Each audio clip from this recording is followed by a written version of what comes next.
जय हिंद साथियों, मैं विकास एक बार फिर से आपके अपने यूट्यूब चैनल विकास यादव यूपी पुलिस पे हार्दिक स्वागत करता हूं।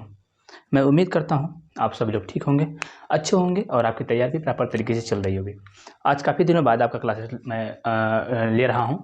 उसका रीज़न भी था, चुनाव में ड्यूटियाँ लगी हुई थी और जैसे चुनाव के बाद खाली हुआ और आपके लिए जो मुझे आज इम्पॉर्टेंट लगा आपके लिए, मैं उस टॉपिक को सोचा कि आज आपके साथ शेयर करता हूँ कि क्या चीज़ें होनी चाहिए आपके यूपी लेखपाल यूपी पुलिस 2022 के लिए, आपकी स्ट्रेटजी क्या होनी चाहिए। सारी चीज़ों के बारे में आज हम डिस्कस करेंगे, अच्छे तरीके से बात करेंगे। और एक चीज़, महत्वपूर्ण चीज़ मैं आपसे शेयर कर रहा हूँ कि आप मेंटली रूप से बिल्कुल प्रिपेयर रहिए अपने एग्ज़ाम्स के लिए। जो भी फॉर्म अभी रिमेनिंग चल रहे हैं, वो चुनाव जैसे ही ख़त्म होगा सारे फॉर्म अपलोड कर दिए जाएंगे, नोटिफिकेशन आ जाएगा, आपके जो भी डेट होंगी वो अनाउंस कर दी जाएंगी फॉर्म भरने के लिए। ठीक है, ये सारी चीज़ें होंगी, तो आप मेंटली रूप से प्रिपेयर रहिए बिल्कुल कि मैं जैसे ही चुनाव ख़त्म होता है आपकी सारी चीज़ें जो होती हैं वो अंडर प्रोसेसिंग जो हैं वो बिल्कुल स्पीड से चलने लगेंगी, तेज़ी से होने लगेंगी सारी चीज़ें जो होंगी वैकेंसी के बारे में। ठीक है, तो और मैं आज आपको काफ़ी महत्वपूर्ण चीज़ है उसके बारे में आज डिस्कस करने वाला हूँ। और तैयारी आपकी मैं उम्मीद करता हूँ काफ़ी अच्छी चल रही होगी, क्योंकि इस टाइम आपके ऑनलाइन सिस्टम के थ्रू आप जो भी क्लासेस ले रहे होंगे, आप जहाँ से भी पढ़ रहे होंगे, मैं ये नहीं आपको प्रेसाइज कर रहा हूँ कि आप मेरे यूट्यूब चैनल से मेरे प्रैक्टिस सेट करिए। अब जहाँ से भी आपको अच्छा लगता है, जहाँ से भी बेहतरीन आपको लगता है, जहाँ से अच्छा कंटेंट मिलता है, आप वहाँ से अच्छा कंटेंट लीजिए। बस मेरा उद्देश्य है आप एक अपने लिए जिस भी चीज़ की तैयारी कर रहे हैं, अगर लेखपाल की तैयारी कर रहे हैं या यूपी कांस्टेबल की तैयारी कर रहे हैं, उसमें आपका मेन उद्देश्य जो होना चाहिए एक सीट होना चाहिए। आपको एक सीट रिजर्व करनी है अपने लिए, अपने सेल्फ लिए, अपने मम्मी पापा के लिए, अपने पेरेंट्स के लिए, अपने पड़ोसियों के लिए जो आपको कभी नहीं चाहते हैं कि आप सक्सेस हों, और उनके लिए उनको ही टारगेट बनाएं, आप उनको ही बिल्कुल टारगेट बनाएं।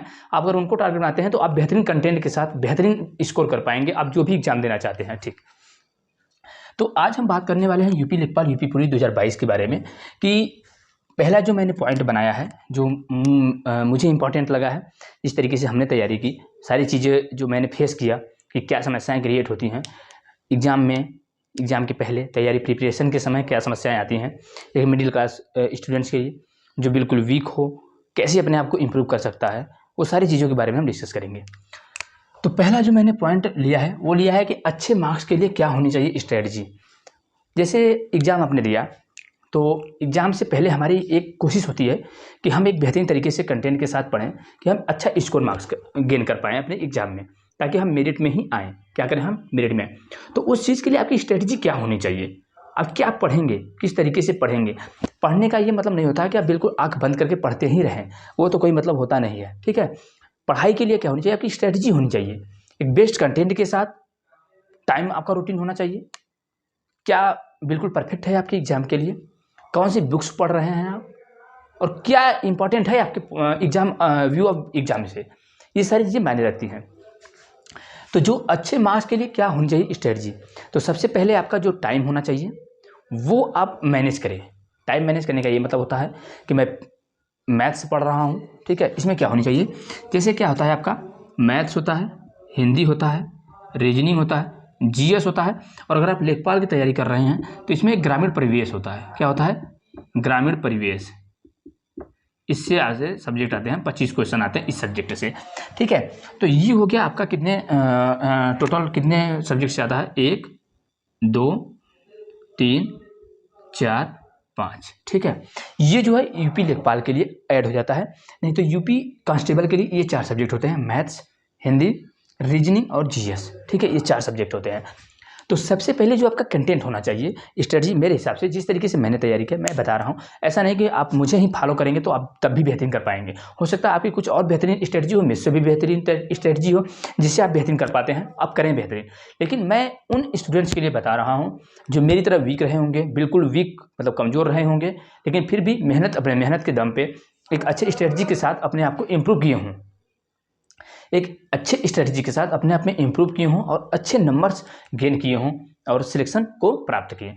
तो ये जो मैथ्स, हिंदी, रीजनिंग और जीएस है, तो क्या हो कि आपका जो बोला जाता है कि जो सुबह का टाइम होता है, सुबह का जो टाइम होता है, मेरे हिसाब से आप वो जो टाइम हो सुबह का, आप सुबह उठें, बिल्कुल फ्रेश हों, मेंटली रूप से प्रिपेयर रहें, किसी भी प्रकार की कोई टेंशन लेने की आपको आवश्यकता नहीं है। सुबह उठें आप, हिंदी और जीएस जो होता है ये दोनों सब्जेक्ट को टारगेट बनाएं, ठीक है। हिंदी और जीएस को टारगेट बनाएं सुबह के लिए। अगर मैं मान लेता हूँ आप 6 बजे भी उठते हैं, मुझे कोई आपत्ति नहीं है कि आप 4 बजे ही उठें। अगर आप 6 बजे भी उठते हैं तो मुझे लगता है कि इस टाइम पढ़ाई के दौरान जो आपका मेन उद्देश्य है, जो आपका मेन फोकस है, वो आपका पढ़ाई पे होना चाहिए और आप पढ़ाई पे ही होंगे। आपके पेरेंट्स भी चाहते होंगे कि मेरा बच्चा भी सिर्फ बिल्कुल पढ़ाई पे रहे और मैं उससे किसी भी प्रकार के काम न लूँ। अगर आप काम कहीं करते हैं, हो सकता है आपकी परिस्थिति अच्छी ना हो, और सक्सेस का जो सबसे बड़ा की होता है ना, वो परिस्थिति होती है। जो परिस्थितियों से लड़ता है, जूझता है, वही लास्ट में जाके जीतता है। ये जान लीजिए आप, ये इतिहास गवाह है कि जो परिस्थितियों से लड़ा है वही जीता है लास्ट में जाकर के। आप जो बिल्कुल गरीब है, जो बिल्कुल निचले स्तर से स्टूडेंट आता है, वो बेहतरीन कर जाता है एग्जामों में। ऐसा नहीं है कि जो बहुत अच्छे लेवल के, जो काफ़ी अच्छे घरों से हैं, क्या पैसे वाले हैं, वही बेहतरीन कर पाते हैं। जो निचले स्तर से हैं वो लड़के काफ़ी बेहतरीन कर पाते हैं। वो कैसे कर पाते हैं? वो अपने मेहनत के दम पर कर पाते हैं, क्योंकि उन्हें एक ललक होती है, एक चाह होती है कि मुझे कुछ करना है और मुझे आगे बढ़ना है। क्योंकि आपके माता पिता आपसे कहीं ज़्यादा आपकी उम्मीदें लगाए बैठे होते हैं कि मेरा बेटा, मेरा बेटी बेहतरीन कर पाएगा इस बार इस वैकेंसी में, और एक सीट अपने लिए रिजर्व रखेगा, और वो उस उम्मीद से आपको सारी सुविधाएं देने की कोशिश करते हैं जितना उनसे हो पाता है। हो सकता है वो भले अपने जो भी उनकी चीज़ें यूजफुल हों वो ना यूज करते हों, लेकिन आपकी किताबों कापी को लेकर के, पेन पेंसिल से जो भी आपकी आवश्यकताएं हैं वो पूरी कोशिश करते हैं कि आपको पूर्ण की जाए और वो आपको प्रोवाइड की जाए, ताकि आप बेहतरीन कर पाएँ अपने एग्जाम में। ये होती है आपके पेरेंट्स की सोच, और आपके पेरेंट के सोच के अकॉर्डिंग आपकी तैयारी होनी चाहिए, और आप अपना 100% दीजिए। आप किसी प्रकार की टेंशन मत लीजिए कि नहीं मेरे पेरेंट्स ये चीज़ सोच रहे हैं, मुझे ये दे रहे हैं तो मैं नहीं कर पाऊंगा, तो उनके वो क्या सोचेंगे। पहले ये आपके माइंड में नहीं आनी चाहिए। आपके माइंड में ये आनी चाहिए कि मैं कैसे एफर्ट कर पाता हूँ उस चीज़ को, जिस चीज़ की मैं तैयारी कर रहा हूँ मैं उसमें कैसे 100% दे पाता हूँ। ये आपके लिए मायने रखता है और ये आपकी जिम्मेदारी है। अगर पेरेंट्स आपके लिए सारी चीज़ें उपलब्ध करवा रहे हैं तो आपकी भी जिम्मेदारी बनती है कि आप अपना 100% पढ़ाई में दीजिए। और मैं गारंटी के साथ कह रहा हूँ, अगर आप 100% आप अपने पढ़ाई में देते हैं तो आप बेहतरीन करेंगे। ये जान लीजिए चीज़ आपकी बेहतरीन करेंगे। ये बिल्कुल वास्तविकता यही है कि अगर आप बेहतरीन कर पा रहे हैं, आप 100% अपने पढ़ाई के प्रति उत्सुकता के साथ पढ़ाई कर रहे हैं, तो आप बेहतरीन करेंगे। ये जान लीजिए, क्योंकि बेहतरीन कर पाता है वही है, सिलेक्शन वही लेता है जो मेहनत करता है। पढ़ने वाले तो फॉर्म तो आएंगे 20 लाख 22 लाख 24 लाख फॉर्म आते हैं, सिलेक्शन 20,000 25,000 30,000 40,000 लड़कों का ही होता है। तो वो किस लड़के का होता है? जो तैयारी करने वाले लड़के होते हैं। ऐसा नहीं कि सिर्फ नाम करने वाले होते हैं, बुक लेके खोल के बैठ जाएं, मैं भी तो पढ़ रहा हूँ, मैं भी पढ़ रहा हूँ, वो तरीका होता नहीं है। आपकी पढ़ाई करने की स्ट्रेटजी होनी चाहिए, एक अच्छा कंटेंट होना चाहिए, और आप जितना टाइम मैक्सिमम दे पा रहे हैं अपने पढ़ाई पर वो दीजिए, ठीक है। तो मैं जो सुबह का टाइमिंग है वो हिंदी और जीएस, ये लर्न करने के लिए होते हैं, याद करने वाली चीज़ें होती हैं। तो उस सुबह के टाइम में आप बिल्कुल फ्रेश होते हैं, मेंटली प्रिपेयर्ड होते हैं। तो उस टाइम में आप अगर 6 बजे भी उठते हैं तो 6 से 10 4 घंटे, ठीक है, 6 से 10:30 साढ़े 4 घंटे में आधा घंटा आपका रेस्ट रहेगा। आधा घंटा रेस्ट वो कब रहेगा? जैसे आपने पढ़ाई किया, उठ के 6 बजे स्टार्ट कर दिया आपने पढ़ाई अपनी 6 बजे स्टार्ट किया है, तो 6 से 8 तक आपकी पढ़ाई होनी चाहिए। 6 AM से 8 AM 2 घंटे तक आपने पढ़ा जीएस। 2 घंटे तक आपने क्या पढ़ा? जीएस पढ़ा। फिर अगला आपके लिए 15 मिनट यहाँ रेस्ट रहेगा। आप 15 मिनट में चाय, नाश्ता, जो भी चीज़ें हैं आप वो कर लीजिए। फिर जो आपका टाइम होता है 8:15 से स्टार्ट कीजिए, 8:15 से 2 घंटे, मतलब 10:15 तक। 2 घंटे में आप फिर अपना पूरा फोकस जो है वो दीजिए किस पे? हिंदी पे। वो किस पे दीजिए? आप हिंदी पे दीजिए। टोटल आपका हो गया 10:30 बजे तक आप खाली हो गए। 10:30 बजे तक आपने इतना बेहतरीन कर पाया, 4 घंटे पढ़ लिए सुबह उठ करके। उस टाइम कोई काम भी नहीं रहता है आपके पास। 4 घंटे अगर आप सुबह से उठ के पढ़ लेते हैं 10 बजे तक, उसमें टाइम कोई काम नहीं रहता है। अगर आप स्कूल जाने वाले हैं, कॉलेज जाने वाले हैं, तो 10 बजे के बाद ही जाते हैं। तो ये 4 घंटा आपने कवर कर लिया। उस 4 घंटे में कितने लोग होते हैं जो घूमते रहते हैं, ऐसे कुछ नहीं करते, घूमते रहते हैं ऐसे इधर उधर, और आपने 4 घंटा गेन कर लिया, 4 घंटा आपने पढ़ लिया सुबह, ठीक है। अब उसके बाद क्या स्ट्रैटेजी होनी चाहिए, उसके बाद अपना आपको जो करना है, नहाना धोना है, खाना पीना है, घूमना टहलना है, 1-2 घंटे आप आराम कर लीजिए, ठीक है, कोई आपत्ति नहीं है। उसके बाद आप अगर 12-1-2, मैं 2 मान लेता हूँ, 2 बजे से अगर आप पढ़ना स्टार्ट करते हैं फिर दोबारा, तो 2 से 6 फिर आपका वही टाइमिंग होना चाहिए, 2 से 6। 2 से 6 आप जो कर रहे हैं वो 4 घंटे आपके लिए रहेगा मैथ और रीजनिंग। क्या रहेगा वो उसके लिए, आपके लिए मैथ और रीजनिंग। क्या होगा आपका, मैथ और रीजनिंग, ठीक है। आप 6 बजे तक पढ़ लें, 8 घंटे आपने टोटल पढ़ा है, ठीक है, टोटल आपने 8 घंटा पढ़ लिया दिन भर में, 6 बजे तक, शाम को 6 बजे तक आपने 8 घंटा क्लियर कर दिया। और 8 घंटे क्लियर में मैं कहता हूँ आपने 6 घंटे भी कांस्टेंट, बिल्कुल कांस्टेंट हो गए, कंसंट्रेशन बना के अगर पढ़ा है, वो आपके लिए काफ़ी है। अब 6 से 7, 6 से 7, 7:30, 7 बजे तक आप 1-1.5 घंटे आराम से मेंटली फिट रहिए, अपना घूम टहल लीजिए, जाइए फ्रेश हो लीजिए। फिर जो उसके बाद की टाइमिंग होती है वो आप प्रैक्टिस सेट मार लीजिए, वो आप बिल्कुल प्रैक्टिस सेट मारिए, मैथ्स और रीजनिंग का, हिंदी का, जीएस का, जो भी चीज़ें हैं, 3 घंटा कम से कम 11 बजे तक, 11 बजे तक, तो कम से कम 11 बजे तक, 10:30, 11 बजे, 3-4 घंटे अपना प्रैक्टिस सेट, एक 2 प्रैक्टिस सेट, एक डेली प्रैक्टिस सेट मारिए पूरे सब्जेक्टों का, मैथ्स, रीजनिंग, हिंदी और जीएस का। जो ये होता है ना, जो प्रैक्टिस सेट होता है, वो आपको मेंटली प्रिपेयर करता है कि आप बिल्कुल फिट हैं, आप कहाँ मिस्टेक कर रहे हैं, आप उस गलती को पकड़ने की कोशिश करते हैं, ठीक है। तो ये रहा आपका स्ट्रेटजी। अब देखिए, अब हम अगला जो आप टॉपिक है वो हम बात करेंगे कि प्रैक्टिस सेट क्यों आवश्यक है, ठीक है। मैंने दूसरा पॉइंट रखा है कि प्रैक्टिस सेट आपके लिए क्यों आवश्यक है, तो मैंने बता दिया प्रैक्टिस सेट जो होता है ना, वो आपके लिए आवश्यक इसलिए है कि प्रैक्टिस सेट से आप उन गलतियों को पकड़ते हैं जो आपने पढ़ते वक्त गलती की है। आपने जब चैप्टर वाइज जो चीज़ें पढ़ी हुई हैं वो प्रैक्टिस सेट में निकल कर आती हैं, क्योंकि प्रैक्टिस सेट में क्या होता है ना कि आप बिल्कुल चैप्टर वाइज नहीं होता है, उसमें सारे क्वेश्चन मिक्स्ड होते हैं, मिसलिनियस होते हैं। आपका जो माइंड होता है वो स्ट्राइक करता है कि उस चैप्टर में मैंने इस क्वेश्चन को किस तरीके से लगाया था। तो प्रैक्टिस सेट से आपको ये फायदा होता है कि आप जो होता है मेंटली रूप से बिल्कुल प्रिपेयर्ड हो जाते हैं कि कहीं से भी क्वेश्चन आए, किस भी चैप्टर से क्वेश्चन आए, मैं तुरंत उसको एक्सेप्ट करता हूँ, मैं तुरंत उसको कवर करता हूँ कि मैंने जो प्रैक्टिस बुक के समय में, बुक से जब प्रैक्टिस मैंने कर रहा था, चैप्टर वाइज जो मैंने प्रैक्टिस कर रहा था, उसमें जितना बेहतरीन मैं क्या किया हूँ, उसमें क्या ट्रिक लगाया हूँ, मैं किस मेथड से किया हूँ, वो चीज़ें आपके माइंड में आती हैं प्रैक्टिस सेट के टाइम, क्योंकि प्रैक्टिस सेट में आपको मिस्टीनियस चीज़ें मिलती हैं, हर टाइप के क्वेश्चन मिलते हैं। तो ये हो गया आपका प्रैक्टिस सेट आपके लिए आवश्यक है, और प्रैक्टिस सेट से आपकी जाँच भी कर पाते हैं कि आप किस लेवल पे पहुंच रहे हैं, आपकी तैयारी कितनी बेहतरीन हो गई है, ठीक। तीसरा चीज़ था किस सब्जेक्ट को ज़्यादा फोकस करें। आप किस सब्जेक्ट को ज़्यादा फोकस करते हैं वो आप पे निर्भर करता है कि आप किस सब्जेक्ट में वीक हैं थोड़े। जिस सब्जेक्ट में आपको लगता हो कि मैं इस सब्जेक्ट में कम एक्सप्लोर कर पा रहा हूँ, आप उस सब्जेक्ट में, ऐसा नहीं कि और सारे सब्जेक्टों के टाइम को आप कम करें, और सारे सब्जेक्टों को टाइम कम मत करें, आप बस इस वाले सब्जेक्ट के टाइम को बढ़ाएं। और वो टाइम आप कहाँ से बढ़ाएंगे, वो आप अपने टाइम से बढ़ाएंगे, जो आपका टाइम है, जो आप अपने टाइम, वो अपने पे टाइम स्पेंड कर रहे हैं, वो टाइम आपको उस सब्जेक्ट पे फोकस करना है जो आपका वीक सब्जेक्ट है।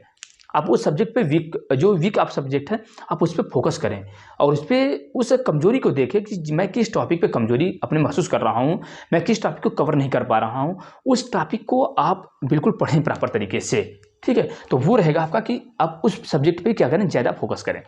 अगला ये कौन सा यूट्यूब चैनल है आपके लिए बेस्ट, तो मैं बता देता हूँ कि कुछ ऐसे चैनल्स हैं, यूट्यूब चैनल जो आपके लिए परफेक्ट हैं मेरे हिसाब से, जो मुझे लगता है, मैं वो आपको बता रहा हूँ। 2 चैनल, आपको ऐसा नहीं है कि जो मैं बता रहा हूँ वहीं सही हो, कि नहीं आप इस यूट्यूब चैनल से पढ़ लेंगे तो आपका सिलेक्शन होगा, ऐसा नहीं है।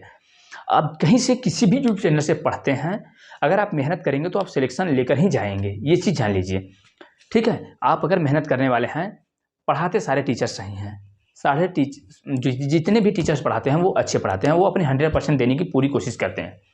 मायने ये अब है कि आप कितना गेन करते हैं उनसे, ये आप पे डिपेंड करता है, क्योंकि टीचर्स जो होते हैं वो आपको एक प्लेटफॉर्म प्रोवाइड करते हैं, एक प्लेटफॉर्म देते हैं, एक आपको अच्छा कंटेंट देने की कोशिश करते हैं, लेकिन पढ़ना तो आपको खुद से है, मेहनत आपको खुद से करनी है।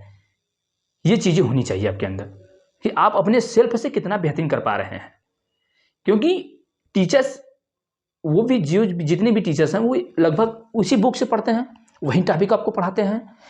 कुछ चेंजेस होती हैं, उनके पढ़ाने के तरीका अलग अलग होते हैं, लेकिन जो अच्छे टीचर्स हैं उनके पढ़ाने का तरीका भी अलग हो, कुछ भी हो, लेकिन पढ़ाते तो वही हैं, आंसर उनका भी वही आता है।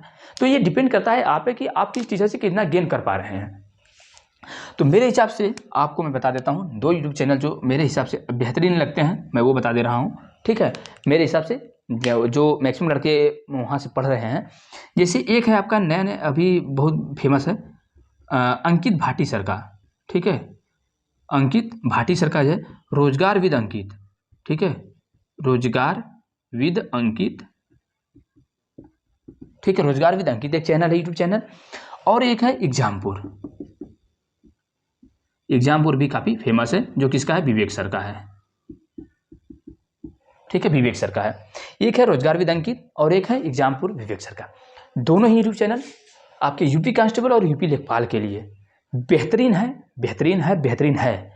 और आप अगर बिल्कुल सीरियसनेस के साथ, सीरियसनेस कहने का ये मतलब नहीं कि बिल्कुल सीरियस हो जाएं, सीरियसनेस कहने का ये मतलब होता है कि बिल्कुल रूटीन के साथ क्लासेस मिस ना करें, क्लासेस लें, प्रॉपर नोट्स बनाएं। तो वो प्रॉपर नोट्स बनाने के क्या फ़ायदे होते हैं आपके, जब एग्जाम के दौरान वो नोट्स आपके काम आते हैं। आप डायरेक्ट नोट्स से पढ़ते हैं, क्योंकि उस टाइम आपको इतना टाइम नहीं होता है कि आप 2-2 घंटे, एक 1.5 घंटे की वीडियो देखें। तो उस टाइम आपकी जो काम आती है वो नोट्स आती है, इसलिए नोट्स बनाया जाता है। ठीक है, तो वो नोट्स आपके लिए काफ़ी इंपॉर्टेंट होती है, वो नोट्स जो है आपके लिए काफ़ी इंपॉर्टेंट होती हैं। तो ये मैंने बता दिया आपको कि जो मेरे हिसाब से लगा है कि कौन सा यूट्यूब चैनल बेस्ट है। तो मैंने बता दिया आपको अंकित भाटी सर और एग्जामपुर, 2 यूट्यूब चैनल ऐसे हैं जो मुझे लगता है, जहाँ तक मेरा अनुभव है, ये दोनों चैनल आपको बेहतरीन कंटेंट देने की कोशिश करते हैं और देते भी हैं और मेहनत से पढ़ाते भी हैं आपको। ठीक है, और एक चीज़ मैं कहूँगा, हमारे यूट्यूब चैनल विकास यादव यूपी पुलिस पे अब मैं भी प्रैक्टिस सेट फिर से शुरू कर रहा हूँ। जो पहले मैं प्रैक्टिस सेट कराता था मैथ्स के लिए, अभी तो पर्टिकुलर मैथ्स के लिए करा रहा हूँ, वे रीजनिंग भी कराऊंगा।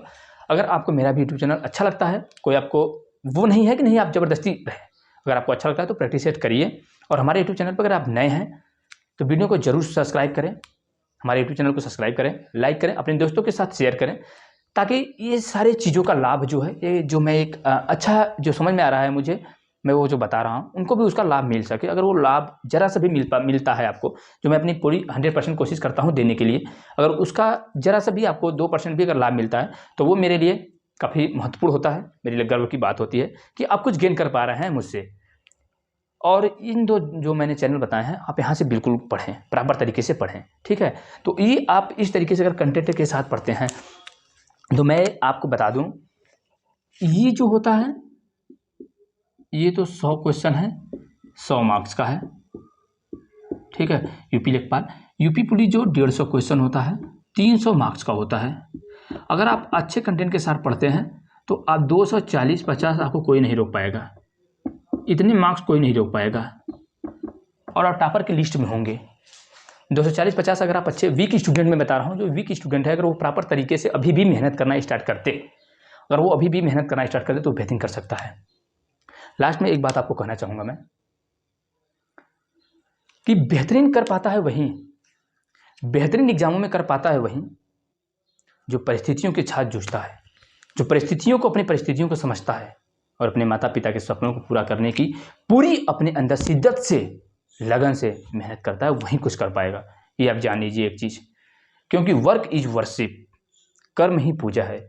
अगर आप अपने वर्क के प्रति बिल्कुल भी रिस्पॉन्सिबल हैं, बिल्कुल अगर 100% देने की कोशिश कर रहे हैं, तो मैं दावे के साथ कह सकता हूं कि आप बेहतरीन कर पाएंगे।